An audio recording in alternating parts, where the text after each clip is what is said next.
Hello friends, I am Dipanshi Sharma. Welcome to my YouTube channel Genius Dipanshi and I hope you are doing well. I will start part 81 that is to copy the string up to specified characters. हम यहाँ पे एक string का function use करेंगे strncpy और ये हमारा string.h header file में प्रीबिल्ट है। तो हम यहाँ पे सबसे पहले हेडर फाइल को इंक्लूड कर लेते हैं। टर्बो सी में हम 3 हेडर फाइल को इंक्लूड करेंगे, stdio.h, conio.h and string.h। stdio header file का हम यूज़ करते हैं printf एंड scanf फंक्शन का। जब हम यूज़ करेंगे तो वो दोनों ही फंक्शन हमारे stdio.h हेडर फाइल के अंदर इंक्लूड है। conio.h हेडर फाइल के अंदर हमारा get ch and clear screen function prebuilt है और string.h हेडर फाइल के अंदर जो भी हमारे स्ट्रिंग की फंक्शन है वो प्रीबिल्ट है, हम उनका यूज़ करेंगे अपने प्रोग्राम में। तो अब हमने यहाँ पे मेन फंक्शन बनाया जिसका मैंने यहाँ पे रिटर्न टाइप इंट लिया है। तो जब भी हम इंट लेते हैं मेन फंक्शन का रिटर्न टाइप तो हमें रिटर्न में कुछ ना कुछ देना पड़ता है। मैंने यहाँ पे रिटर्न 0 कराया है। इसके बाद मैंने यहाँ पे जो है क्लियर स्क्रीन फंक्शन का यूज़ किया है to clear the output screen and get ch function का यूज़ किया है to hold the output screen.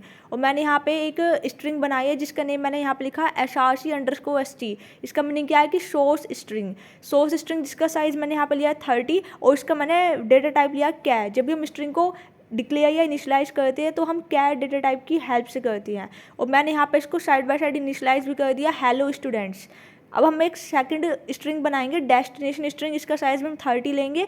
तो मैंने यहाँ पे लिखा कैर स्पेस स्ट्रिंग का नेम है dest_st और इसका साइज़ है 30।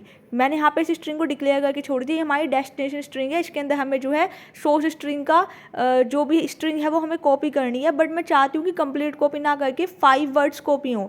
तो इस तरीके के प्रोग्राम के लिए हम एक फंक्शन यूज़ करते हैं strncpy।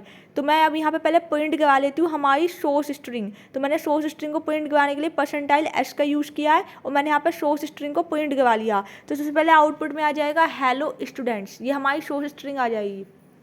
अब मुझे डेस्टिनेशन स्ट्रिंग में सिर्फ 5 वर्ड्स को प्रिंट कराना है। तो मैंने यहाँ पे प्रीबिल्ट फंक्शन का यूज़ किया है स्ट्रिंग फंक्शन का strncpy। इसके अंदर हम क्या करेंगे, 3 पैरामीटर देंगे, destination string comma source string comma कितने नंबर्स तक आप प्रिंट कराना चाहते हो, सपोज 5।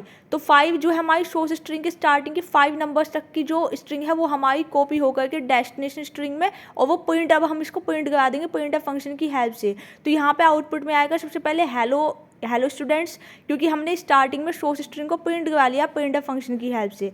फिर आएगा यहाँ पे हेलो, क्योंकि मैंने जो है ना 5 वर्ड्स तक 5 कैरेक्टर्स तक मैंने यहाँ पे जो है स्ट्रिंग को कॉपी किया है strncpy फंक्शन की हेल्प से। ये जो मैंने लास्ट में 5 लिखा है इसका मीनिंग यही है कि जो स्ट्रिंग कॉपी होगी वो 5 वर्ड्स की स्ट्रिंग कॉपी हो जाएगी। ये स्पेस को भी काउंट करता है, स्ट्रिंग याद रखना, अगर आप 8 दोगे अगर बीच में स्पेस है हेलो के बाद तो उसको काउंट करके ही लेगा। अब मैंने ऊपर एक कमेंट लगा दिया है यहाँ पे मल्टी लाइन कमेंट, जिसके अंदर मैं आपको बता रही हूँ कि strncpy बेसिकली काम कैसे करता है। तो मैंने कमेंट में लिख भी दिया है कि strncpy काम कैसे करता है। strncpy copies up to specified characters from source into destination.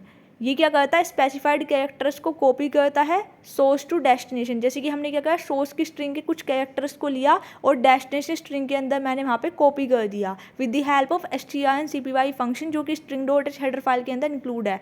अब इस कोड में जो है ना एक एरर आएगी कि यहाँ पे ना मैंने प्रिंट लिख दिया है गलती से, तो वो प्रिंटफ फंक्शन होना चाहिए। तो ये आपको एक एरर शो करेगा। आप कंपाइल करेंगे टर्बो सी में और रन करेंगे तो यहाँ पे ये देखिए एरर दिखा दी। इसने कहा कि function print should have a prototype, आप इसका जो है यहाँ पे प्रिंट एफ कर दीजिए। अब ये एरर हमारी हट जाएगी और जब आप इस स्ट्रिंग को मतलब आप जो है कोड को एग्जीक्यूट कराओगे तो ये एक ही लाइन में आउटपुट दिखेगा। तो नेक्स्ट लाइन में आउटपुट लाने के लिए \n का हम यूज़ करेंगे जो बेसिकली यूज़ होता है नेक्स्ट लाइन के लिए। देखिए आपका जो है स्पेसिफिकली आ गया। अब मैं क्या करती हूँ, अब मैं यहाँ पे 5 को हटा करके 8 कर देती हूँ तो ये st तक का लेगा, हेलो st आना चाहिए क्योंकि ये स्पेस भी काउंट करेगा। HELLO ये 5 कैरेक्टर हो गए, 6 7 8। तो 6 ये स्पेस हमारा 6 वाला है, ठीक है। अगर हम 8 देते हैं तो कहाँ तक वो लेगा स्ट्रिंग, हेलो st तक लेगा। ये स्पेस भी काउंट करता है, इस चीज़ का आपको ध्यान रखना है। तो ये हमारा ना इस तरीके से एक छोटा सा कोड था कि हम कैसे कॉपी कर सकते हैं स्ट्रिंग को वन टू अनदर।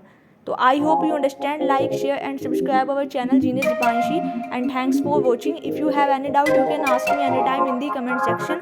और आप इसी तरीके से स्ट्रिंग के फंक्शन को सीखते रहिए, समझते रहिए, आगे बढ़ते रहिए। और कोई डाउट आता है तो आप कमेंट सेक्शन